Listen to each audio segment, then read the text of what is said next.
Product of vectors के बारे में आज मैं बताऊंगा। वेक्टर्स को कैसे मल्टीप्लाई करते हैं, मल्टीप्लिकेशन ऑफ वेक्टर्स भी कह सकते हैं। स्केलर प्रोडक्ट और डॉट प्रोडक्ट। स्केलर प्रोडक्ट आपका जो है वो होता है कि वेक्टर डॉट वेक्टर हो तो उसका आंसर जो है स्केलर में आता है।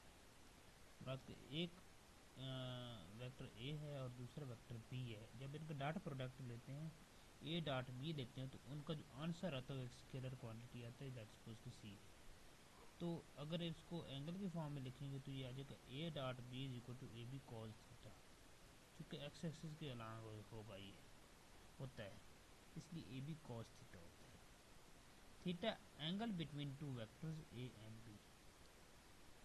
दो वेक्टर जो का दो ही वेक्टर में लिए उनका डॉट प्रोडक्ट लिया तो ए और बी वेक्टर्स के दरमियान जो एंगल होगा वो थीटा कहलाएगा। Scalar product of two vectors obeys the commutative law. Commutative law mean के A dot B is equal to B dot A के बराबर होता है। कम्यूटेटिव लॉ जो है वो स्केलर प्रोडक्ट की फॉर्म में होल्ड करता है।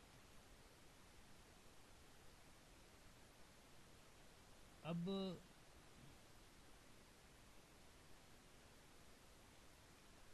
प्रोजेक्शन ऑफ वेक्टर, अब इस फिगर में देखें तो ए वेक्टर के ऊपर बी की जो है वो प्रोजेक्शन है, तो इसको हम लिख सकते हैं A into B cos theta, मतलब प्रोजेक्शन ऑफ बी ऑन ए।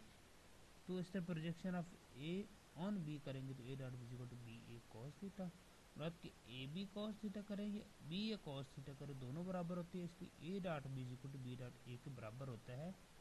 ये इसमें मुराद की कम्यूटेटिव लॉ जो है वो होल्ड करता है।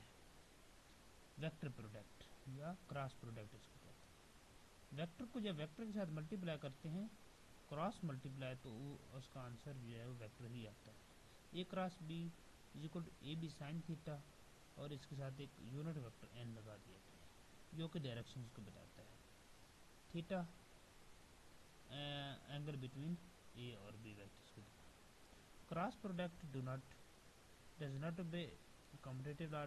कम्यूटेटिव लॉ जो होता है वो ओबे नहीं करता। A cross B not equal to B cross A, right hand rule के मुताबिक, क्योंकि जब ए और वेक्टर दोनों उंगलियों की डायरेक्शन में होंगे तो आपका जो है नॉर्मल डायरेक्शन जो है ना ऊपर की तरफ होगी, राइट साइड। तो जब इनकी डायरेक्शन उल्ट करेंगे A B sine theta N आ जाएगा यूनिट वेक्टर में बात की। जब बी क्रॉस ए करते हैं तो इसकी डायरेक्शन उल्ट हो जाएगी, मीन हम लेफ्ट हैंड साइड उल्ट करते हैं। इसमें थंब जो है ना नीचे की तरफ होता है, जबकि फिंगर्स जो होती है वो उसकी डायरेक्शन ए और बी की जो है ना कंपोनेंट्स की डायरेक्शन जो है शो करती है। जब ये उल्ट होगा तो इससे जो है ना साइन डिफरेंस आ जाएगा, माइनस आ जाएगा, क्योंकि ए क्रॉस बी जो होता है वो इक्वल होता है माइनस बी क्रॉस ए के, तो इसलिए ये जो है वो क्रॉस प्रोडक्ट जो होता है वो कम्यूटेटिव लॉ को होल्ड नहीं करता। ये एक न्यूमेरिकल है जिसमें गिवन डाटा दिया गया कि एक वेक्टर है जिसका मैग्नीट्यूड 3.2 है और वो एंगल जो है ना वो एक्सिस से 50 डिग्री साइड बना रहा है, और दूसरा एक वेक्टर है बी जो कि एक्सिस के साथ एंगल 110 बना रहा है और इसका मैग्नीट्यूड है 5.2। अब चूंकि ये वेक्टर ए और बी जो है ना वो डिफरेंट प्लेन में है तो इनका हम एंगल का डिफरेंस ले लेंगे। Theta equal theta 2 minus theta 1, 110 minus 50 करेंगे तो 60 डिग्री आ जाएगा। तो A dot B equal to A B cos theta होता है डॉट प्रोडक्ट में, तो ये ए डॉट बी का आंसर आ जाएगा। थीटा की वैल्यू 60 पुट कर देंगे और बाकी आ जाएगा। तो सिमिलरली क्रॉस प्रोडक्ट लेंगे ए क्रॉस बी का तो ए बी साइन थीटा होता है, तो A B sine theta sine 60 की वैल्यू पुट करेंगे, ये टोटल आंसर क्या आ जाएगा 14.1।